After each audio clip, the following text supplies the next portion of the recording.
김호중이 결국 출국 금지를 당했는데요. 경찰은 현재 출국 금지 신청을 해 수사에 속력을 내는 모양입니다. 그 와중에 김호중은 검찰총장 직무대행을 거친 변호사를 선임해 초호와 방어진을 꾸린 모습입니다. 김호중의 자택과 소속사가 압수수색을 당한 상황인데요. 경찰은 이번 압수수색을 통해 김호중이 사용했던 휴대전화 등을 확보한 것으로 전해졌습니다. 또한 경찰은 사고 피해자 택시기사가 전치 2주 진단받은 사실을 확인해 김호중에게 특정범죄 가중처벌 등에 관한 법률상 도주치상 혐의를 추가했는데요. 특히 김호중이 사고 전 방문한 유흥주점에서 술을 마셨을 가능성을 열어두고 술자리에 동석한 사람들도 조사 중이라고 합니다. 김호중이 경찰 조사에서 술잔에 입은 댔지만 마시지는 않았다고 진술한 것으로 전해졌습니다. 어디서 많이 들어본 말인 것 같은데요. 점점 갈수록 가관을 펼치며 일이 커지고 있는 모습입니다. 하지만 김호중이 유흥주점 앞에서 휘청이는 모습의 CCTV 영상이 공개됐는데요. 뺑소니 사고 당일 유흥주점에서 나오는 김호중의 모습입니다.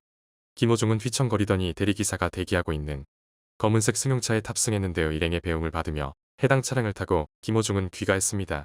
그런데 술을 마시지 않았는데 대리기사를 부른 점이 굉장히 의아합니다. 하지만 50분 뒤 김호중은 다시 집에서 나와 뺑소니 사고를 냈는데요.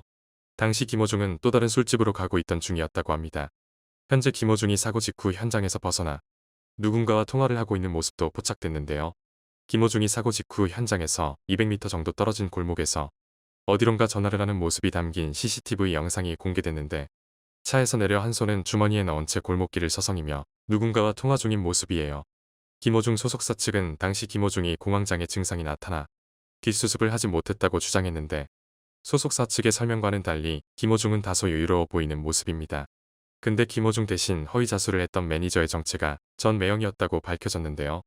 해당 매니저는 김호중의 육촌 누나와 결혼하면서 생각엔터테인먼트에 입사하게 됐고 그 후 해당 매니저는 육촌 누나와 이혼했지만 생각엔터테인먼트에서 계속 일하며 매니저로 근무해왔다고 해요.